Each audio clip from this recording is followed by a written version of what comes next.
अस्सलाम वालेकुम। कैसे हैं आप सब? उम्मीद करती हूँ हमेशा की तरीके से खैरियत से होंगे। तो आज हम बनाने जा रहे हैं तलबीना की रेसिपी। ये सुन्नत नबवी भी है और सुन्नत रसूल भी है। प्यारे नबी मोहम्मद मुस्तफ़ा सल्लल्लाहु अलैहि वसल्लम की फेवरेट ग़िज़ा भी है ये, और आप इसको शिफा भी कह सकते हैं।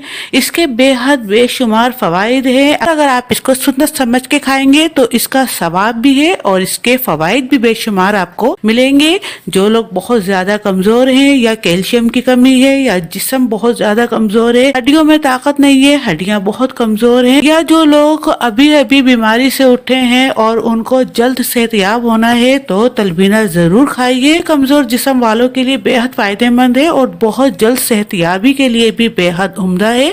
और जो बच्चे स्कूल जाते हैं और माए बहुत ज्यादा परेशान है कि उनके बच्चों के दिमाग कमजोर है, कद नहीं बढ़ रहा, या उनको कोई और जिस्मानी कमजोरी हो, तो वो बच्चों को बना के खिलाइए। सबसे बढ़कर बात ये है कि ये ग़िज़ा भी है और शिफा भी है।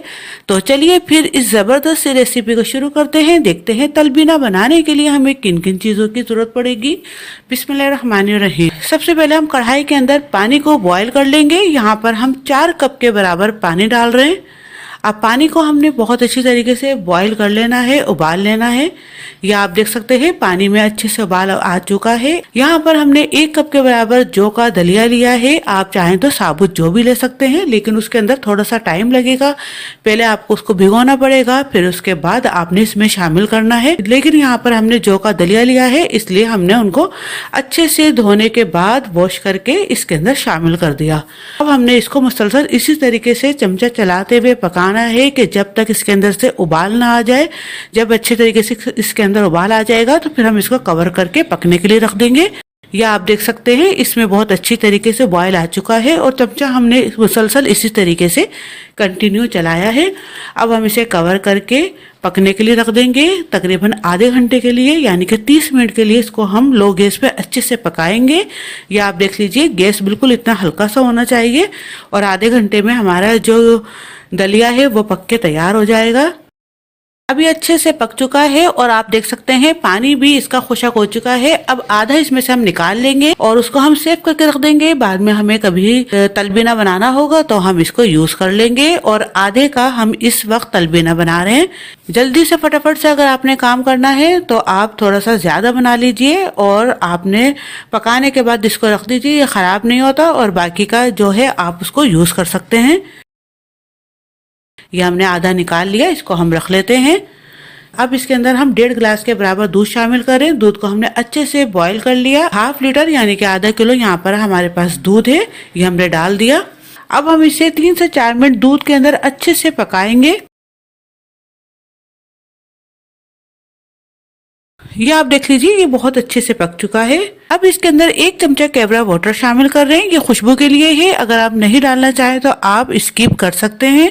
अब इसके अंदर हम मिठास के लिए थोड़ा सा शहद शामिल कर रहे हैं। 1 चमचे के बराबर यहाँ पर हमने शहद डाल दिया। आप चाहें तो शहद की जगह पर चीनी या गुड़ भी ले सकते हैं, आपकी अपनी मर्जी है। और अगर नहीं लेना चाहें तो आप मिठास में कुछ भी ना डालिए। अब हम इसे अच्छे से मिक्स कर लेंगे। ये मिक्स हो चुका। अब ये हमारा तलबीना तैयार है। अब हम इसे बहुत अच्छे से मिक्स कर लेते हैं। ये मिक्स हो चुका। अब हम गैस को बंद कर देंगे और इसको ठंडा होने के लिए रख देंगे। ठंडा होने के बाद इसमें हम फ्रूट और ड्राई फ्रूट दोनों शामिल करेंगे। ये अच्छे से ठंडा हो चुका है। अब इसके अंदर हम कुछ फ्रूट शामिल करेंगे, आपकी अपनी मर्जी के, कोई भी अपनी मर्जी के आप फ्रूट ले सकते हैं। यहाँ पर हम केला और सेब ले रहे हैं। जो भी सीजन का फल हो आप कुछ भी इसके अंदर डाल दीजिए, जो भी आपको पसंद हो। यहाँ पर हमने बारीक कटे हुए स्लाइसिस में केले लिए हैं, ये शामिल कर रहे हैं। छोटे छोटे बारीक कटे हुए सेब शामिल कर रहे हैं। अब इसके अंदर हम कुछ बादाम शामिल कर रहे हैं, जिनको हमने बारीक बारीक कट कर लिया। आप चाहें तो किशमिश, अखरोट या खजूर भी ले सकते हैं, जो भी आपको पसंद हो। ये हमने डाल दिए। अब हम इसको अच्छे से मिक्स कर लेंगे। ये मिक्स हो चुका, ये जबरदस्त सा मजेदार सा हमारा तलबीना बनके तैयार हो चुका है। आप भी इसको इसी तरीके से बनाइए, खाइए, बेहद मजेदार और लजीज बनता है और बेशुमार इसके फवायद हैं जो कि मैं वीडियो के स्टार्टिंग में आपको बता चुकी हूँ। और भी इसके बेशुमार फायदे हैं, नुकसान कुछ भी नहीं है। बच्चों को खिलाइए, बच्चों के लिए तो बेहद मुफीद है ये, और आप भी खाइए। उम्मीद करती हूँ आपको रेसिपी पसंद आई होगी। अगर अच्छे लगे तो प्लीज लाइक शेयर सब्सक्राइब करना बिल्कुल भी मत भूलिएगा। साथ ही घंटी का बटन है वो भी दबा दीजिएगा ताकि मेरी तमाम आने वाली वीडियोस आपको फौरी मिल सके। और अगर आप हमें इंस्टाग्राम पर या फेसबुक पर फॉलो करना चाहते हैं तो वो भी आप कर सकते हैं। इजाजत दीजिए, दुआ में याद रखिएगा। अल्लाह हाफिज।